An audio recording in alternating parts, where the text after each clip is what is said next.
The American pilot searched 40 years for the enemy who saved him. Then they became brothers. The whole world stood on its ears when they heard this story. He had seen death too close, so close that he could see his own reflection in the fire as the bomber spiraled down over the frozen German fields. His name was Charles Brown, a young American pilot, 22 years old, a farmer's son from Virginia. He was flying home, but in the wrong direction. Only those who were not shot down ever made it home. That day, his plane had taken more than 200 hits. Fuel was leaking, and the gunners were wounded. The engine was barely breathing when a German fighter appeared in the sky. Franz Stiegler, an officer of the Luftwaffe, an ace with dozens of victories. He took off to intercept the American formation, but found only one miracle, a burned-out bomber barely holding itself in the air. He could have easily pressed the trigger. The rules of war allowed it. But he didn't. He saw a boy inside, exhausted, with a bandage on his cheek and fear in his eyes. Behind him, other faces, one unconscious, another praying. Stiegler leveled his fighter alongside and looked straight into the eyes of his enemy. He raised his hand and gestured, "Turn home." The American didn't understand. So the German pointed upward, then left, toward the coast.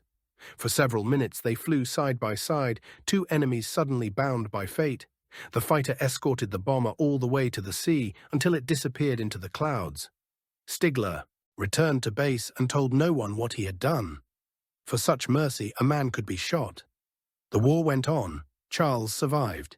He reached England and lost consciousness right after landing. Later, in the hospital, he tried to explain that a German had spared him, that someone had saved his life, but no one believed him. They thought it was shock, a hallucination.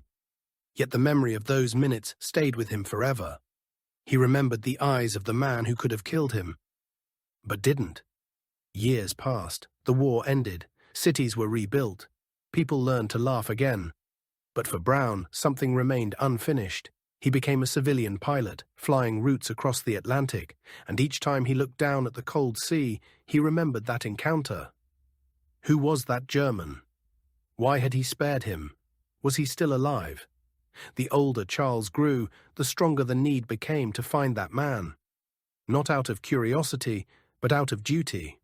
He could not leave this world without saying thank you.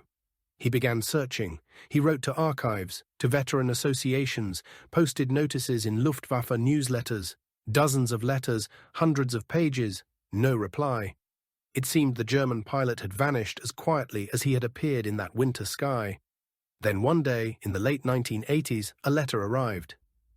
It said that a former Luftwaffe pilot named Franz Stiegler was living in Canada, in the city of Vancouver.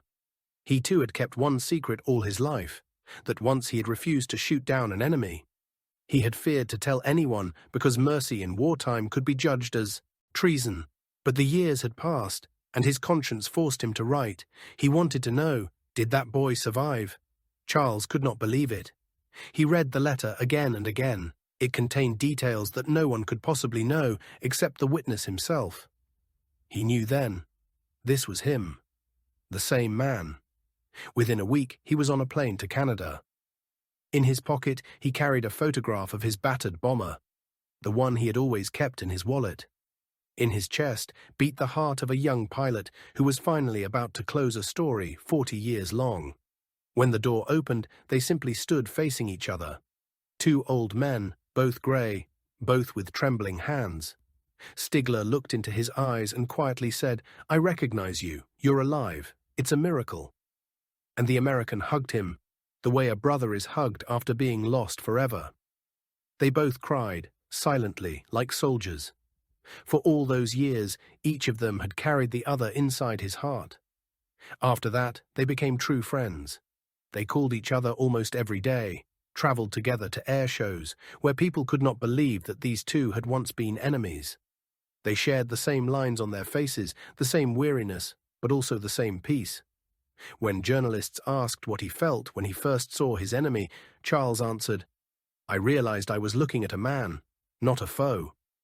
And Stiegler said, "I did what Christ would have done," then added softly, "If I had pulled the trigger that day, I would have died too." Only later. Their story spread around the world. But its real power cannot be captured in a newspaper column, because this is not about war, not about airplanes or battles. It's about a choice, the choice that makes a human being truly human. In a world where orders shout louder than conscience, one man dared to stay kind. And another, 40 years later, found him just to say one word: thank you. When they walked along the shore, where waves crashed against the rocks, Charles said, "You know, Franz, I was sure you'd kill me. I saw your fighter and thought it was over. Then you just flew beside me. And in that moment I realized not everything in this world is lost." Stigler replied, "And I understood then that maybe I survived the war just for that moment." They were silent for a long time, and both knew that silence meant more than any words. Fate brought them together for a reason. They could have remained enemies forever. Instead, they became brothers. Their story became a symbol of human honor. It shows that even among ashes and hatred, a single seed of goodness can still grow. And sometimes that's enough to keep the world from collapsing entirely. They both lived long lives, almost to the same year. One passed away just a year after the other. When Franz died, Charles told his friends, "Now my sky is empty again." He had lost not an enemy, but a brother. And when Charles himself was laid to rest, a photograph was placed in his coffin, the image of that German fighter flying beside his shattered bomber. That's how they remained together, two planes in one sky.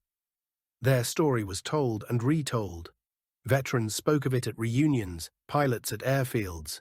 It reminded people that war can take everything, except humanity, and that a single act of mercy can change not only one life, but the entire meaning of good and evil.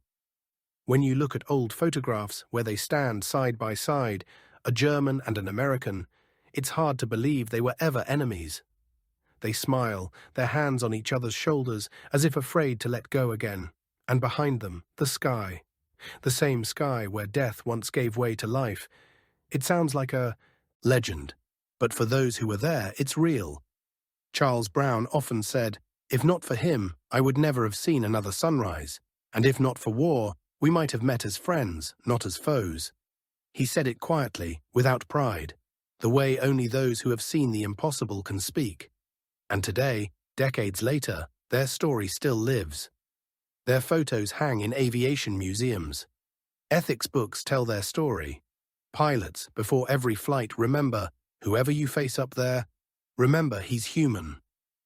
Maybe that memory is what still keeps the sky safe.